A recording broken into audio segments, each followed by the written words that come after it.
You're listening to AI Podcast, where headlines meet depth. नमस्कार। मुंबई के आज़ाद मैदान में पिछले 5 दिनों से जो एक कह सकते हैं तनाव का माहौल था, वो मंगलवार को अचानक खत्म हो गया। हाँ, बिल्कुल।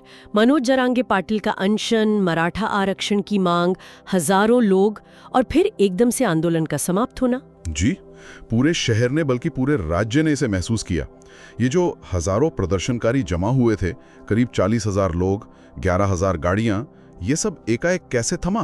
वही तो, अनशन का दबाव, फिर सरकार से बातचीत, एक नाटकीय मोड़ आया पूरे घटनाक्रम में। सब कुछ बहुत तेजी से हुआ। और इसी तेजी से बदलते माहौल को समझने के लिए हमारे पास कई स्रोत हैं। मतलब मिनट दर मिनट अपडेट्स हैं, न्यूज आर्टिकल्स हैं, कुछ विश्लेषण भी हैं। तो आज हम कोशिश करेंगे कि इस आंदोलन के जो मुख्य बिंदु थे, जो समझौता हुआ और इसके पीछे की जो पूरी कहानी है, उसे परत दर परत समझें। हाँ, बिल्कुल। क्या हुआ, क्यों हुआ और आगे क्या हो सकता है, इस पर बात करते हैं। तो शुरुआत करते हैं आजाद मैदान के उस माहौल से। 5 दिन का अनशन, वो भारी भीड़। हाँ, और गाड़ियों का वो काफिला मुंबई में घुसना, ये दिखाता है कि कैसे एक जमीनी आंदोलन शहर की रफ्तार रोक सकता है। शहर पे असर तो बहुत गहरा था। मुंबई का आम जीवन मतलब बिल्कुल अस्त व्यस्त हो गया था। सही कहा। कई जगह ट्रैफिक जैम, सीएमएसटी जैसे स्टेशन पर भीड़ ही भीड़। और वो खबरें में आई कि प्रदर्शनकारी सड़कों पर क्रिकेट, कबड्डी खेल रहे थे। हाँ, मैंने भी पढ़ा। और बीएसटी बसों में यात्रियों से बहस की बातें भी थीं। जी, तो ये सिर्फ एक धरना नहीं रह गया था, शहर के रोजमर्रा के कामकाज पर सीधा असर पड़ रहा था। और वो आर्थिक असर, त्योहारी सीजन था, गणेशोत्सव का समय। हाँ, वो भी एक बड़ा फैक्टर था। व्यापारियों का कहना है कि करीब 200 करोड़ का नुकसान हुआ इन 4-5 दिनों में। बिक्री 80% तक गिर गई। मामला इतना बड़ा कि बॉम्बे हाईकोर्ट को दखल देना पड़ा। बिल्कुल। और कोर्ट की टिप्पणी काफी सख्त थी। उन्होंने कहा कि शहर लगभग पंगु हो गया है और इसे शांतिपूर्ण प्रदर्शन नहीं कहा जा सकता। और उन्होंने आदेश दिया कि सिर्फ आजाद मैदान में रहें, बाकी जगह खाली करें। जी, इसी बीच पुलिस ने भी जरांगे पाटिल को नोटिस दिया मैदान खाली करने का। कई नियमों के उल्लंघन का हवाला दिया गया। भीड़ की संख्या, लाउडस्पीकर, समय, सफाई, मतलब दबाव चारों तरफ से बढ़ रहा था। और यहीं पर जाहिर है सबकी नजरें टिक गईं मनोज जरांगे पाटिल पर, उनके नेतृत्व पर, उनकी रणनीति पर। हाँ, मनोज जरांगे पाटिल मूल रूप से बीड जिले के मटोरी गांव के किसान हैं। करीब 15 साल पहले उन्होंने शिवबा संगठन बनाया था। अच्छा। जो मराठा समुदाय के मुद्दे उठाता रहा है। उनकी पकड़ जमीनी स्तर पर, खासकर गांव के मराठा युवाओं में काफी मजबूत मानी जाती है। और उनकी ये भूख हड़ताल की रणनीति, ये पहले भी कारगर रही है। हाँ, बिल्कुल। उन्होंने पहले भी इसका इस्तेमाल किया है और इस बार भी इसने सरकार पर जबरदस्त दबाव बनाया। लोगों को इकट्ठा करना, मीडिया का ध्यान खींचना, ये उनकी रणनीति का अहम हिस्सा है। शुरुआत में तो उनका रुख बहुत कड़ा था। मर जाऊंगा पर मैदान नहीं छोड़ूंगा, ऐसा कुछ कहा था उन्होंने। जी, कहा था। लेकिन फिर कोर्ट के आदेश और बढ़ते दबाव के बाद उन्होंने अपने लोगों से शांति बनाए रखने और कोर्ट के आदेश का पालन करने की अपील भी की। तो एक तरह का लचीलापन भी दिखाया। ये भी समझना जरूरी है शायद कि ये आंदोलन कोई एक दिन में खड़ा नहीं हुआ, इसकी जड़ें पुरानी हैं। बिल्कुल। 2016 की वो कुपड़ी घटना, उसके बाद मराठा आरक्षण की मांग ने बहुत जोर पकड़ा था। हाँ, वो मराठा क्रांति मोर्चा के मूक मोर्चे, लाखों लोग बिना किसी नेता के शांति से, उसने सबको चौंका दिया था। सही। उसके बाद फिर वो कानूनी लड़ाई शुरू हुई। 2018 में सरकार ने SEBC एक्ट बनाकर आरक्षण दिया भी, लेकिन सुप्रीम कोर्ट ने 2021 में उसे रद्द कर दिया। हाँ, कहा कि ये 50% की सीमा का उल्लंघन है और मराठा समुदाय को पिछड़ा मानने के लिए असाधारण परिस्थितियां नहीं है। तो शायद इसीलिए इस बार जरांगे पाटिल की रणनीति अलग थी। मतलब अलग कोटे के बजाय OBC कोटे के अंदर ही आरक्षण की मांग। बिल्कुल। यहीं पर उन्होंने रणनीति बदली, ऐतिहासिक दस्तावेजों का हवाला दिया।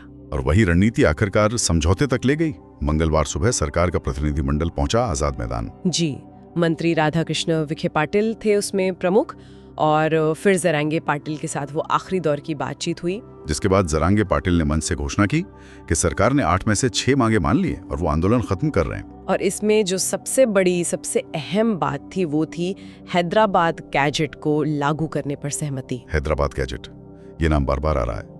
ये सिर्फ एक पुराना दस्तावेज है या इसकी अहमियत कुछ और है? इसकी अहमियत बहुत ज्यादा है, खासकर कानूनी नजरिए से।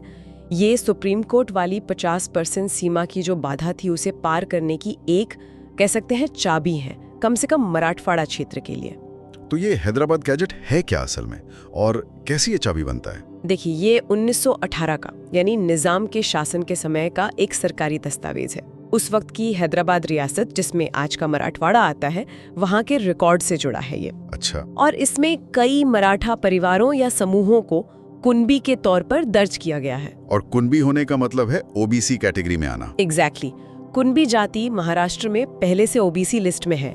उन्हें 1989 से 27% ओबीसी आरक्षण मिल रहा है। तो मतलब मराठवाड़ा के बहुत से मराठा परिवार जो शायद ऐतिहासिक रूप से कुनबी थे, हाँ, या खुद को मानते थे, लेकिन उनके पास कोई दस्तावेज नहीं था ये साबित करने के लिए, तो वो ओबीसी आरक्षण से बाहर थे। ये गैजेट उन्हें वो दस्तावेजी आधार दे सकता है। अच्छा, तो ये पूरी रणनीति इस तरह बनाई गई कि मौजूदा ओबीसी आरक्षण व्यवस्था के अंदर ही जगह बनाई जाए ताकि वो 50% वाली कोर्ट की रोक से बचा जा सके। बिल्कुल सही समझे आप, यही इसका मूल आइडिया है। अलग कोटा तो सुप्रीम कोर्ट में टिक नहीं पाया, तो पुराने रिकॉर्ड्स के आधार पर मौजूदा कोटे में शामिल होने का रास्ता खोजा गया। और सरकार ने इस पर जीआर मतलब शासनादेश जारी करने का वादा किया है। जी, तुरंत जारी करने का आश्वासन दिया, कुछ ही घंटों में। बातचीत में कुछ और गैजेट्स का भी नाम आया था, सतारा, बॉम्बे, औंध, उनका क्या स्टेटस है? समझौते में ये तय हुआ है कि सतारा गैजेट पर सरकार 15 दिन में कानूनी बाधाएं देखकर उसे लागू करने की कोशिश करेगी। बॉम्बे और औंध गैजेट में शायद ज्यादा समय लगे, हो सकता है 1 महीना या उससे भी ज्यादा। उनके रिकॉर्ड्स थोड़े अलग हो सकते हैं। ठीक है। और समझौते में और क्या मुख्य बातें हैं, केस वापसी वगैरह? हाँ, वो भी अहम है। आंदोलन के दौरान जो पुलिस केस दर्ज हुए थे प्रदर्शनकारियों पर, उन्हें सितंबर अंत तक वापस लेने का वादा है। और आंदोलन में जिनकी दुर्भाग्य से मौत हुई, उनके परिवारों को मुआवजा और परिवार के एक सदस्य को सरकारी नौकरी देने की भी बात है। और सरकार ने इस पूरी प्रक्रिया के लिए 60 दिन की डेडलाइन रखी है। एक शब्द और काफी सुनने में आया, सगे सौरे। इसका क्या मतलब है और समझौते में इसका क्या रोल है? सगे सौरे मतलब खून के रिश्तेदार और शादी से बने रिश्तेदार, यानी ससुराल पक्ष वाले भी। समझौते में इस पर भी सहमति बनी है कि जिनके पास पहले से कुनबी सर्टिफिकेट है, उनके सगे सौरे को भी जरूरी जांच के बाद कुनबी सर्टिफिकेट दिया जा सकता है। ओ, तो इससे तो लाभार्थियों का दायरा बहुत बढ़ सकता है। हाँ, काफी बढ़ सकता है। ये एक पेचीदा मुद्दा है जिस पर आगे शायद और स्पष्टता की जरूरत पड़ेगी कि इसे कैसे लागू किया जाएगा। ये बात थोड़ी अजीब लगती है कि मराठा समुदाय, जिसका महाराष्ट्र की राजनीति में इतना दबदबा रहा है, मतलब ज्यादातर मुख्यमंत्री मराठा रहे, उन्हें आरक्षण की जरूरत क्यों पड़ रही है? ये एक जटिल सवाल है। राजनीतिक दबदबा और जमीनी सामाजिक आर्थिक हकीकत, इसमें फर्क है। ये सच है कि राजनीतिक रूप से समुदाय प्रभावशाली रहा है, लेकिन समुदाय का एक बहुत बड़ा हिस्सा, खासकर गांवों में, वो कृषि संकट, बेरोजगारी, शिक्षा और नौकरियों में मौके कम होने जैसी समस्याओं से जूझ रहा है।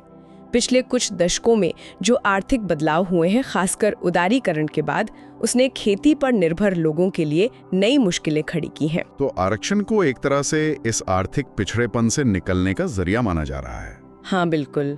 इसे एक जरूरी उपाय के तौर पर देखा जा रहा है। खैर, समझौते की घोषणा के बाद आजाद मैदान में माहौल कैसा था? जश्न वगैरह? हाँ, घोषणा होते ही जश्न शुरू हो गया। खबरों में, तस्वीरों में दिखा कि लोग गुलाल उड़ा रहे थे, एक दूसरे को लगा रहे थे, नारे लग रहे थे, पाटल पाटल, छत्रपति शिवाजी महाराज की जय, संघर्ष योद्धा मनोज जरांगे यांचा विजय असो। कुछ लोग डीजे पर नाचते भी दिखे। माहौल काफी जोश और भावना से भरा हुआ था। और जरांगे पाटिल ने अपना अनशन कैसे तोड़ा? सरकार का प्रस्ताव स्वीकार करने की घोषणा के बाद मंच पर ही उन्होंने फलों का रस पीकर अपना 5 दिन का अनशन खत्म किया। वो काफी भावुक भी नजर आए उस वक्त, समर्थकों का शुक्रिया अदा किया। उनका वो बयान भी काफी चला, हम जीत गए राजा हो, तुम आपकी ताकत से जीते। और सरकार से कहा, आप अधिसूचना निकालो, हम रात 9 बजे तक मुंबई खाली कर देंगे। जी, और उन्होंने अपना वादा निभाया भी। जैसे ही सरकार की तरफ से जीआर की प्रक्रिया शुरू हुई, लोगों ने मैदान खाली करना शुरू कर दिया। भीड़ धीरे धीरे कम हुई, लोग अपने अपने घरों को लौटने लगे। और जरांगे पाटिल खुद? वो भी मेडिकल चेकअप और आगे के इलाज के लिए छत्रपति संभाजी नगर यानी औरंगाबाद के एक प्राइवेट अस्पताल चले गए। चलिए, अब जरा प्रतिक्रियाओं पर आते हैं। जाहिर है समझौते पर सबकी नजर थी। सरकार की तरफ से मुख्यमंत्री का क्या कहना था? मुख्यमंत्री देवेंद्र फडणवीस ने तो समझौते का स्वागत किया, कहा कि उनका मकसद मराठा समुदाय को न्याय दिलाना था और उन्होंने ये भी जोड़ा कि ओबीसी समुदाय की चिंताएं बेवजह है, सरकार उनके हितों का भी ध्यान रखेगी। लेकिन क्या ओबीसी समुदाय इस बात से सहमत है? उनकी प्रतिक्रियाएं तो काफी तीखी लग रही हैं। सहमत होना तो दूर की बात है, ओबीसी नेताओं और संगठनों में काफी नाराजगी है, चिंता है। छगन भुजबल जैसे वरिष्ठ नेता हों या बीजेपी के ही चंद्रशेखर बावनकुले जो खुद ओबीसी हैं, उन्होंने कड़ा विरोध जताया है। उनकी मूल चिंता क्या है? किस बात का डर है? डर ये है कि अगर लाखों मराठा ओबीसी कोटे में आ गए तो जो 27% आरक्षण पहले से ही महाराष्ट्र की करीब 341 जातियों में बटा है, उसमें हिस्सेदारी और कम हो जाएगी। अच्छा। उन्हें लगता है कि इससे सरकारी नौकरियों और शिक्षा में उनके समुदाय के लिए मौके घटेंगे, कंपटीशन बहुत बढ़ जाएगा। और महाराष्ट्र में ओबीसी आबादी करीब 38% है, तो ये एक बड़ा वोट बैंक भी है। उनकी नाराजगी राजनीतिक रूप से भी मायने रखती है। तो क्या ओबीसी समुदाय की तरफ से किसी विरोध प्रदर्शन की बात हो रही है? हाँ, चेतावनी तो दी गई है। राष्ट्रीय ओबीसी महासंघ जैसे संगठनों ने नागपुर में एक रिले हंगर स्ट्राइक मतलब श्रृंखला अनशन शुरू भी कर दिया है। उन्होंने कहा है कि अगर उनके हितों को नजरअंदाज किया गया तो वो राज्य भर में आंदोलन करेंगे। तो ये एक नया टकराव बन सकता है आगे चलकर। अंदाजन कितने मराठों को इससे फायदा हो सकता है? कुणबी सर्टिफिकेट मिलने की संभावना कितनों की है? आंकड़े थोड़े अलग अलग हैं।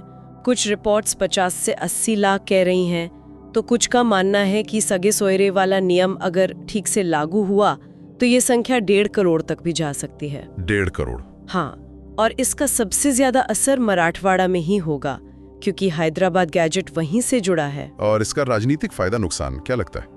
अभी तो लग रहा है कि ये सत्ताधारी महायुति गठबंधन के लिए, खासकर बीजेपी और शिंदे गुट शिवसेना के लिए एक बड़ी राजनीतिक जीत है। हो सकता है आने वाले चुनावों में मराठा वोटों का एक बड़ा हिस्सा उनकी तरफ जाए, लेकिन इसका दूसरा पहलू ये है कि ओबीसी वोट शायद नाराज होकर बढ़ जाएं या विपक्ष की तरफ चले जाएं।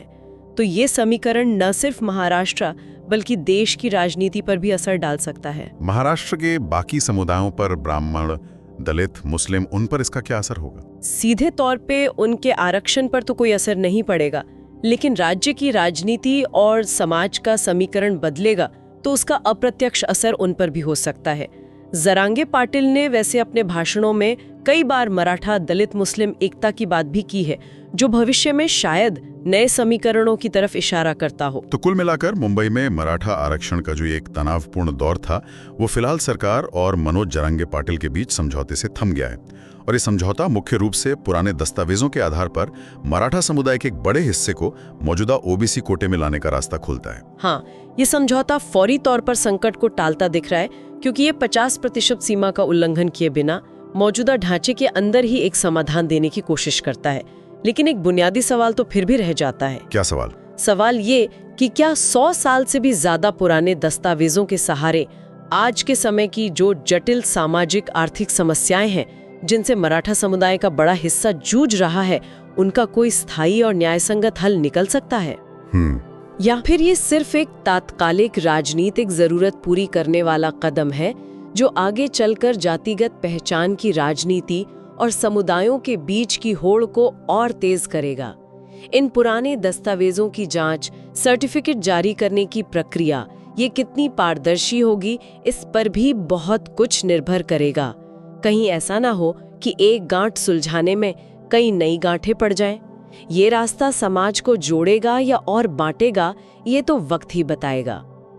इस AI पॉडकास्ट को देखने के लिए धन्यवाद। ताज़ा खबरों और गहन विश्लेषण के लिए हमारे चैनल को सब्सक्राइब करें और जुड़े रहें।